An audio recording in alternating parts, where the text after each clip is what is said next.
In general, definitions of words matter. No matter what context, what discipline, what situation you find yourself in a conversation perhaps, it is important for us to have clear definitions of the terms that we're going to be using. As we move forward in this module, we're going to focus specifically on definitions of quadrilaterals. Quad, four. So these are four-sided polygons. So polygons are just any sided figure. An octagon is a polygon. A hexagon is a polygon. But we're going to focus specifically on four-sided polygons known as quadrilaterals. Now to get started, I'd like to share with you from a book called Abby's First Book of Shapes. Because when I look at this book, they have definitions that are certainly age appropriate, but certainly not mathematically rigorous. And I'm not criticizing that because we do and we should use age appropriate definitions when talking with young children. But also we should know from our adult brain that there's a more rigorous situation that as students progress through schooling, we should think about more rigorous definitions. So for example, in Abby's First Book of Shapes, we start with the circle. So pause for a moment, and if you are going to explain to a young child, for perhaps a 2-year-old, what is a circle, what would you say? Well, Abby's First Book of Shapes says that a circle is this. Cookie Monster. Cookie likes circles and things that are round. Things that are round are circles. And that's fine for a 2-year-old or something, preschooler, let's just say. But as we progress through school, we want our students to learn more about circles than just things that are round, because perhaps a young child would say, well, that's kind of round. An oval, let's say, an ellipse, if you want to get really particular. That's kind of round. That's kind of round. Are all those things circles? Certainly not. But for early children working with shapes, just thinking about round is perfectly fine. But we're going to work over time in general. I don't mean in this module, but I mean in life. We're going to work and define things even more precisely later on. How about square? Take a minute and write down what you would say to a young learner about what is a square. In Abby's first book of shapes, it says, Elmo likes squares. A square has 4 sides, and they're all the same length. True, squares do have 4 sides. True, they are all the same length. But what about that? That thing has 4 sides, and all 4 sides are the same length, but it is not a square. That, in fact, is a rhombus. So again, I'm not criticizing the book. Please hear me say that. It's just I want us to think about definitions that are more precise for children as they grow and are able to cognitively handle more rigorous definitions. What about a rectangle?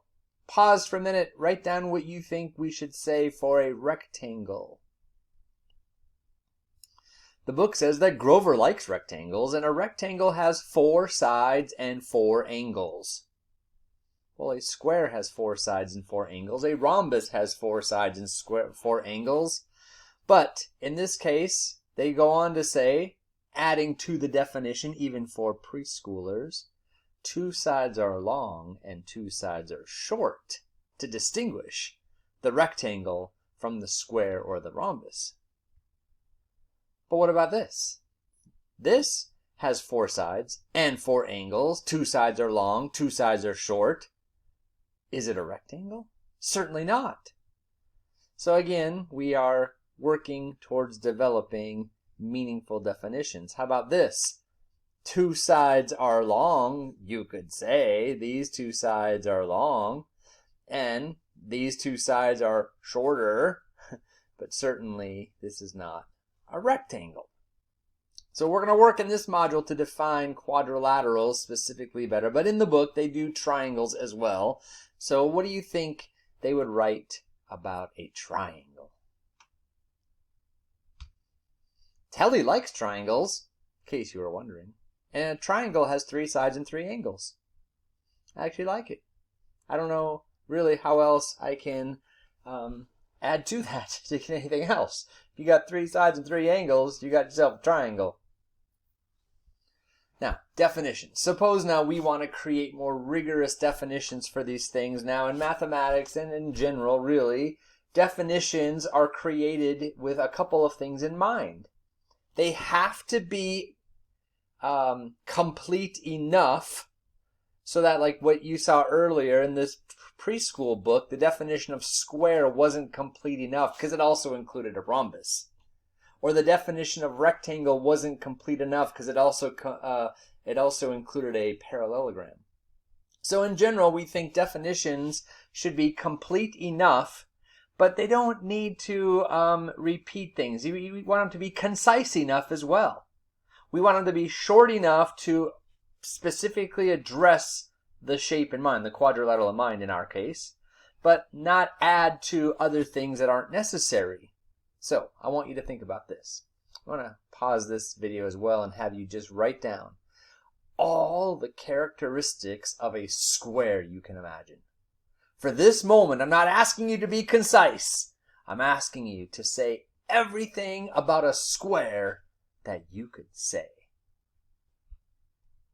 Now, there's no way I'm going to guess at everything that you might have said across all of the people in this class, but you may have said things like this. A square has 4 congruent sides. Now, the word congruent is a mathematical word. Congruent means that all 4 sides have the same length.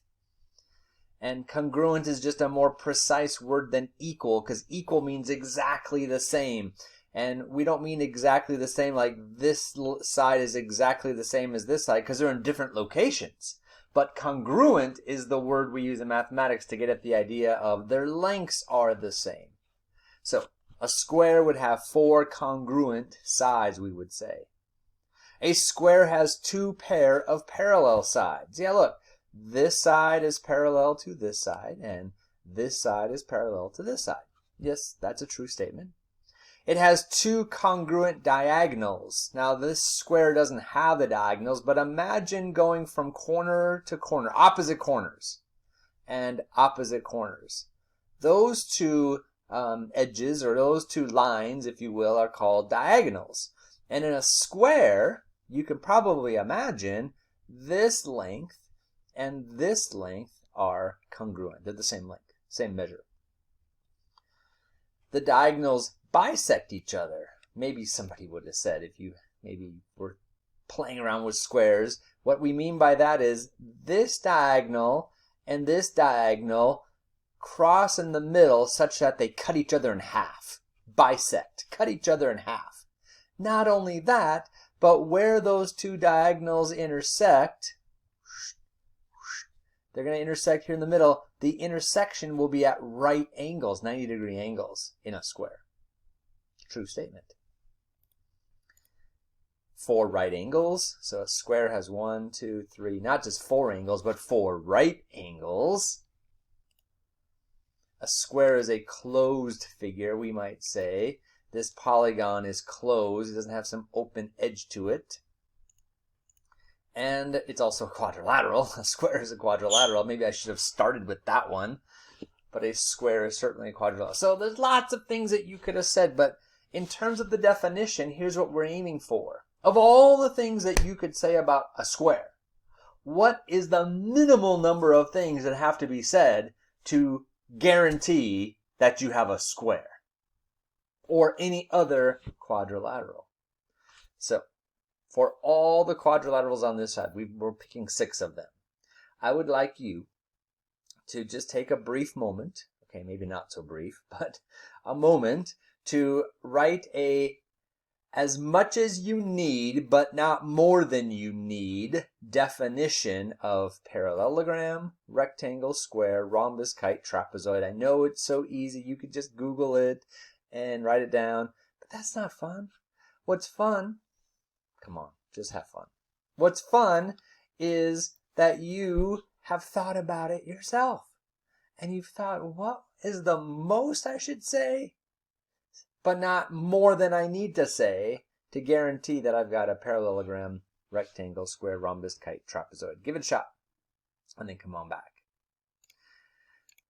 So a parallelogram is a quadrilateral, two pair of parallel sides. I challenge you to, with that, 1, 2, 3, 4, 5, 6, 7 word definition, I challenge you to try to draw something that's not a parallelogram. Yeah, that short, concise is enough, but not too much, to guarantee that you have a parallelogram. A rectangle is a special kind of quadrilateral where all 4 angles are right angles. That's all you have to say. If you've got 4 sides and 4 right angles, you can have nothing else but a rectangle. A square is a quadrilateral. All 4 sides are equal length, and all 4 angles are right angles. And we have to have both. To be a square, you got to have the equal length idea, but you also have to have the 4 right angle idea. Otherwise, as I showed earlier, you could have a rhombus that has 4 equal sides, but not 4 right angles. Speaking of rhombus, all 4 sides are equal length. Now, if you just stop there, then you have all the conditions that make a rhombus a rhombus. All you need are 4 sides equal length. If you have 4 sides equal length, you've got a rhombus.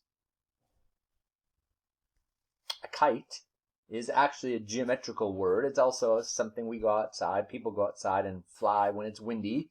But in a geometry sense, a kite is a 4-sided quadrilateral figure where 2 pairs of adjacent sides. Now, adjacent sides are sides that are right next to each other. Not opposite, but adjacent.